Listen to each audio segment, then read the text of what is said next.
All right, welcome to the Explainer. Today, we're going to pop the hood on the massive financial engine that drives global cricket, a multi-billion-dollar operation that's staring down a very high-stakes future. So here's what we're going to cover. We'll kick things off with some jaw-dropping numbers, then trace how the ICC actually makes its money. From there, we'll dive into their big strategy for growing the game worldwide, and finally, we'll tackle the major challenges that could honestly change everything. Sound good? Let's jump in. Okay, so to really wrap your head around the scale of modern cricket, you've got to start with a number. And this number is, well, it's pretty mind-boggling. 16.9 billion. And yeah, that's billion with a B. That's how many video views the International Cricket Council pulled in just for the 2023 Men's Cricket World Cup. It was, without a doubt, the biggest cricket event in history, and it just goes to show you how absolutely massive the global audience has become. So that leads to the big question, right? Where does all the money from this huge global audience actually end up? It all flows into the ICC, which basically acts as this giant investment engine for the whole sport. So let's pop the hood on that engine and see how it really works. All right, so how do they make the money? Well, the ICC's financial model really rests on a few core, absolutely gigantic income streams.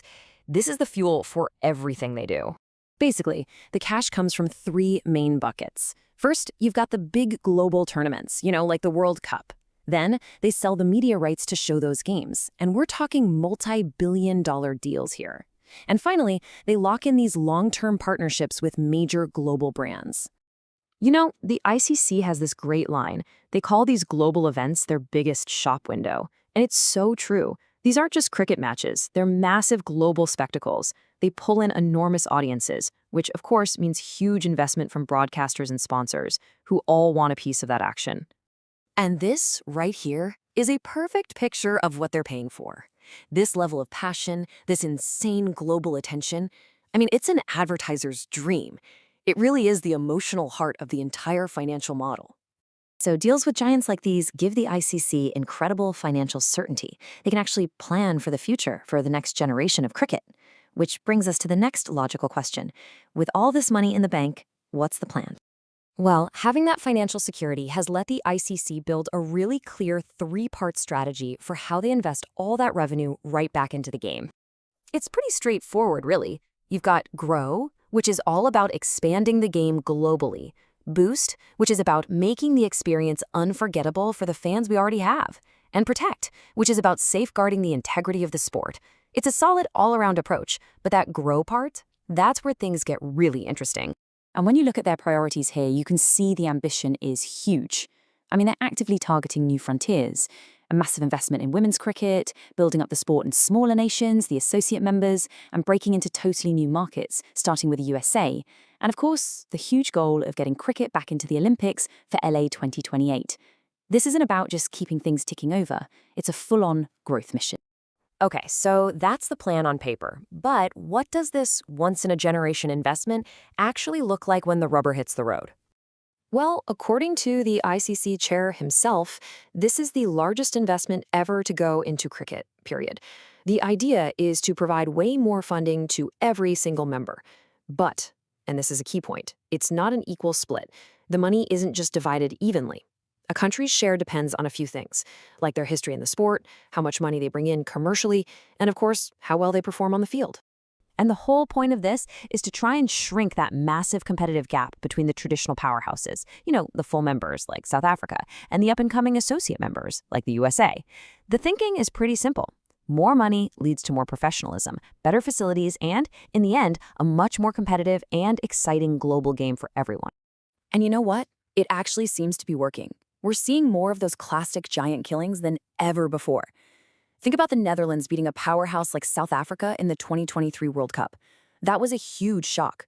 Or when the USA, an associate team, beat a full member like Bangladesh in a series right before the 2024 T20 World Cup. The investment is clearly starting to pay off on the field. But here's the twist. Right when the ICC's investment in international cricket is hitting its peak, a powerful, disruptive new force has completely exploded onto the scene.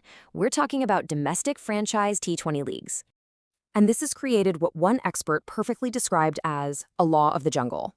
All of a sudden, the ICC isn't the only big money player in town.